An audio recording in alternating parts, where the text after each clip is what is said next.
Hi hello, പുതിയൊരു വീഡിയോയിലേക്ക് എല്ലാവർക്കും സ്വാഗതം. ഇന്നത്തെ വീഡിയോ എന്ന് പറയുന്നത് നമുക്കൊരു DIY സൊല്യൂഷൻ കൊണ്ട് എങ്ങനെ പെട്ടെന്ന് നമുക്ക് നമ്മുടെ ഫ്രിഡ്ജ് ഒന്ന് ഡീപ്പ് ക്ലീൻ ചെയ്യാം, അതേപോലെ തന്നെ ഒരു സൂത്തിങ് സ്മെല്ലൊക്കെ വരാൻ വേണ്ടിയിട്ട് നമ്മളെ ഹെൽപ്പ് ചെയ്യുന്നൊരു സൊല്യൂഷൻ കൊണ്ട് നമുക്ക് ഫ്രിഡ്ജ് ഒന്ന് അടിപൊളിയാക്കി എടുക്കാം, ഒന്ന് പുതുപുത്തനാക്കി മാറ്റുന്നത് ഒരു ട്രിക്കാണ് കേട്ടോ കാണിക്കുന്നത്.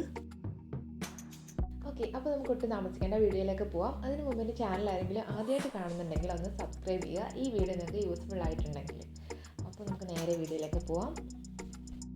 അപ്പോൾ നമുക്ക് ക്ലീനിങ് തുടങ്ങുന്നതിന് മുമ്പ് തന്നെ ഫ്രിഡ്ജ് ഒന്ന് ഓഫ് ചെയ്തിടാം. ഇതൊരു സാംസങ് കൺവേർട്ടബിൾ ഫ്രീസർ വരുന്ന റെഫ്രിജറേറ്ററാണ്.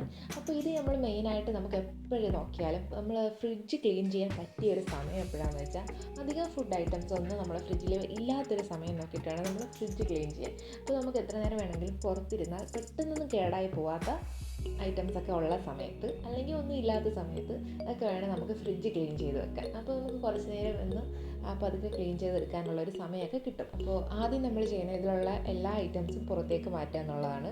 അപ്പോൾ അതിനുശേഷം നമുക്ക് ഒരു സൊല്യൂഷൻ പ്രിപ്പയർ ചെയ്യാം. ഓക്കെ, അപ്പോൾ ഫ്രിഡ്ജിൻ്റെ ബോഡി ക്ലീൻ ചെയ്യാൻ എപ്പോഴും നമ്മളൊരു മൈക്രോഫൈബറിൻ്റെ ക്ലോത്ത് യൂസ് ചെയ്യുന്നതായിരിക്കും നല്ലത്, അല്ലെങ്കിൽ ഫ്രിഡ്ജിൽ ഇങ്ങനെ സ്ക്രാച്ചസ് ഒക്കെ വരാൻ ചാൻസ് ഉണ്ട്. അപ്പോൾ ഇത് ഓൺലൈനിലും അവൈലബിൾ ആണ്. ഇനി നമുക്ക് ക്ലീനിങ് സൊല്യൂഷൻ പ്രിപ്പയർ ചെയ്യാം. അതിനുവേണ്ടി ഞാനിവിടെ ഒരു സാനിറ്റൈസർ ബോട്ടിലാണ് എടുത്തിരിക്കുന്നത്, സ്പ്രേ ബോട്ടിലാണ് കേട്ടോ. ഇനി നമുക്ക് ഈ ബോട്ടിലേക്ക് 1/2 കപ്പ് വാട്ടറും 1/2 കപ്പ് വൈറ്റ് വിനെഗറും ആഡ് ചെയ്ത് കൊടുക്കാം. അതിനുശേഷം ഞാൻ ഇതിലേക്ക് ഒരു 2-3 ഡ്രോപ്സ് വെനില എക്സ്ട്രാക്റ്റും കൂടെ ആഡ് ചെയ്യുന്നുണ്ട്. അപ്പോൾ നമ്മുടെ ഫ്രിഡ്ജ് ഇങ്ങനെ ക്ലീൻ ചെയ്യുമ്പോൾ കാണാനും നല്ല ഭംഗിയാവും, അതുപോലെ ബാഡ് ഓർഡേഴ്സ് എന്തെങ്കിലും ഉണ്ടെങ്കിൽ അതെല്ലാം പൊയ്ക്കോളും. നല്ലൊരു സൂത്തിങ് ആയിട്ടുള്ളൊരു സ്മെല്ലൊക്കെ നമുക്ക് ഇത് ഫീൽ ചെയ്യും. എന്നിട്ട് നല്ലപോലെ ഒന്ന് ഷേക്ക് ചെയ്ത് മിക്സാക്കി നമുക്ക് സ്പ്രേ ചെയ്ത് കൊടുത്ത് അത് നല്ലപോലെ ഒരു ക്ലോത്ത് കൊണ്ട് തുടച്ചെടുത്തിട്ടുണ്ടെങ്കിൽ എല്ലാ സ്റ്റെയിൻസും റിമൂവ് ആയിക്കോളും. കണ്ടോ, അപ്ലൈ ചെയ്ത് അപ്പോൾ തന്നെ ഇത് നമ്മൾ തുടച്ചെടുക്കുമ്പോഴേ ആ ഫുൾ സ്റ്റെയിൻസ് റിമൂവ് ആയിട്ടുണ്ട്. അപ്പോൾ അത്രയ്ക്കൊരു എഫക്റ്റീവാണ് കേട്ടോ ഈ സൊല്യൂഷൻ.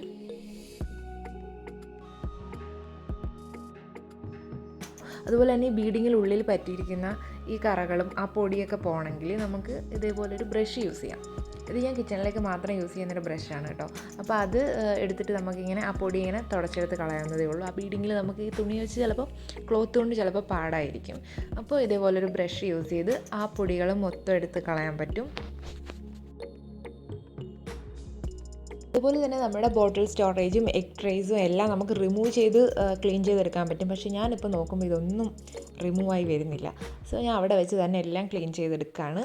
അതുപോലെ തന്നെ ഇനി നമുക്ക് ഈ ഷെൽഫുകളെല്ലാം റിമൂവ് ചെയ്ത് നമുക്ക് വേറെ കൊണ്ടുപോയിട്ട് വാഷ് ചെയ്തെടുക്കാം. അതിനുശേഷം ക്രിസ്പർ നമുക്ക് റിമൂവ് ചെയ്ത് ക്ലീൻ ചെയ്തെടുക്കാം. അതിലെപ്പോഴും വെജിറ്റബിൾസ് ഒക്കെ വെക്കുന്നത് കൊണ്ട് അത് പൊതുവേ പെട്ടെന്ന് അഴുക്കാവാൻ ചാൻസ് ഉണ്ട്. അപ്പോൾ അത് നമ്മൾ കൂടെ ക്ലീൻ ചെയ്ത് വെക്കണം. ഇല്ലെങ്കിൽ വരുന്നൊരു പ്രോബ്ലം എന്താണെന്ന് വെച്ചാൽ അത് പിന്നെ അതങ്ങ് പോകത്തില്ല. നമ്മൾ എന്ത് ചെയ്താലും അത് അവിടെ തന്നെ ഇങ്ങനെ പറ്റിയിരിക്കും. അപ്പോൾ നമ്മൾ ആ വെജിറ്റബിൾ ബോക്സ് കൂടെ എടുത്ത് ഇങ്ങനെ ക്ലീൻ ചെയ്ത് വെക്കാൻ ശ്രമിക്കണം. അപ്പോൾ ലോവർ പാർട്ട് ഫുൾ കഴിഞ്ഞു. ഇപ്പം ഫ്രീസറിങ് ക്ലീൻ ചെയ്ത് കഴിഞ്ഞു. ഫ്രീസറിൽ അധികം ഒന്നും ഉണ്ടായിരുന്നില്ല, എല്ലാം നോർമലി ക്ലീൻ ആയിട്ടിരിക്കുകയായിരുന്നു. അപ്പോൾ നമ്മുടെ ഫ്രിഡ്ജിൻ്റെ ഇൻസൈഡ് ഫുൾ ക്ലീൻ ആയിട്ടുണ്ട്. ഇനി നമുക്ക് ഈ ഷെൽഫുകളെല്ലാം ഒന്ന് ക്ലീൻ ചെയ്തെടുക്കാം. ഇതിന് ഞാൻ വേറെ സൊല്യൂഷനും ഒന്നും ഡിറ്റർജൻ്റ് ഒന്നും യൂസ് ചെയ്യുന്നില്ല, ലിക്വിഡ് വാഷ് ഒന്നും യൂസ് ചെയ്യുന്നില്ല. അത് നമുക്ക് നേരത്തെ നമ്മൾ പ്രിപ്പയർ ചെയ്ത് വെച്ചിരുന്ന ആ ലിക്വിഡ് കൊണ്ട് തന്നെയാണ് അതും ക്ലീൻ ചെയ്യുന്നത്. സ്പഞ്ച് വെച്ച് വേണം അതും ക്ലീൻ ചെയ്തെടുക്കാൻ. അപ്പോൾ അല്ലെങ്കിൽ പോറലൊക്കെ വീഴാൻ ചാൻസ് ഉണ്ട്. അപ്പോൾ നമുക്ക് വേണമെങ്കിൽ ഈ സ്റ്റാൻഡിലൊക്കെ നമുക്ക് ലൈനേഴ്സ് വാങ്ങി യൂസ് ചെയ്യാം. അപ്പോൾ അത് ഓൺലൈനിലും ഓഫ്ലൈനിലും ഒക്കെ കിട്ടുന്നുണ്ട്. പക്ഷേ ഇതിൻ്റെ യൂസർ ഗൈഡിലുണ്ടായിരുന്നത് ഇതൊന്നും ഫ്രിഡ്ജിൽ യൂസ് ചെയ്യരുതെന്നാണ്. അപ്പോൾ ഫ്രിഡ്ജിൽ എന്താണ് ഈ ഫ്രിഡ്ജ് മാറ്റായിക്കോട്ടെ, ഫ്രിഡ്ജിൻ്റെ ടോപ്പിൽ വെക്കുമല്ലോ ഒരു എന്തെങ്കിലും ഒരു ക്ലോത്ത് ഇടുമല്ലോ, അതിൻ്റെ ഒന്നും ആവശ്യമില്ല, ഫ്രിഡ്ജിൽ അതൊന്നും ഉപയോഗിക്കരുതെന്നാണ് ഇതിൻ്റെ യൂസർ ഗൈഡിലുള്ളത്. പിന്നെ പുതിയ ഫ്രിഡ്ജ് ആയതുകൊണ്ട് ഞാൻ ആ റിസ്ക് ഒന്നും എടുത്തില്ല. നമുക്ക് കുറേ നാൾ കഴിഞ്ഞ് വേണമെങ്കിൽ യൂസ് ചെയ്യായിരിക്കും.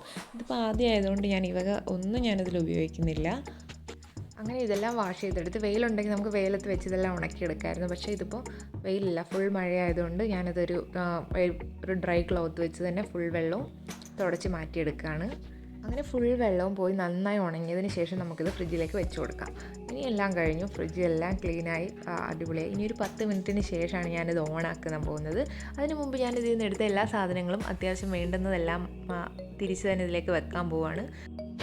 അങ്ങനെ ഫ്രിഡ്ജ് വളരെ പെട്ടെന്ന് ഫുൾ സ്റ്റെയിൻസ് എല്ലാം പോയി നല്ല ക്ലീൻ ആയിട്ടിരിക്കുകയാണ്. അതുപോലെ തന്നെ നല്ല സ്മെല്ലുമാണ് ഇത് ഓപ്പൺ ചെയ്യുമ്പോൾ തന്നെ.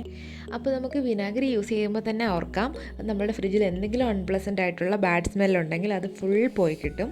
ഇനി നമുക്ക് ഈ ഫ്രിഡ്ജിൻ്റെ ഫ്രഷ്നെസ് നല്ല മെയിൻറ്റെയിൻ ചെയ്ത് പോകാൻ വേണ്ടിയിട്ട് നമ്മൾ ഒന്നെങ്കിൽ ഒരു ഓപ്പൺ കണ്ടെയ്നറിൽ കുറച്ച് ബേക്കിംഗ് സോഡ ഇതിനുള്ളിൽ നമുക്ക് എപ്പോഴും പ്ലേസ് ചെയ്ത് വെക്കാം. അതൊരു 3 മുതൽ 6 മാസം കൂടുമ്പോൾ ചേഞ്ച് ചെയ്താൽ മതി. അല്ലെങ്കിൽ ഒരു കോട്ടൺ ബോളിൽ നമ്മുടെ വെനില എക്സ്ട്രാക്റ്റ് ഇങ്ങനെ സോക്ക് ചെയ്തിട്ട് അത് ഇതിനുള്ളിൽ സൂക്ഷിക്കാം. അപ്പോൾ നെക്സ്റ്റ് ഈ ഫ്രിഡ്ജ് ക്ലീൻ ചെയ്യാൻ തുടങ്ങുമ്പോൾ എന്തായാലും ഈ ഹാക്ക് ഒന്ന് ട്രൈ ചെയ്ത് നോക്കണം കേട്ടോ. എല്ലാവർക്കും ഇഷ്ടമാവും, നല്ല യൂസ്ഫുള്ളാണ്. അപ്പോൾ ഇനി അടുത്ത വീഡിയോ ആയിട്ട് കാണുന്നതായിരിക്കും. ബൈ.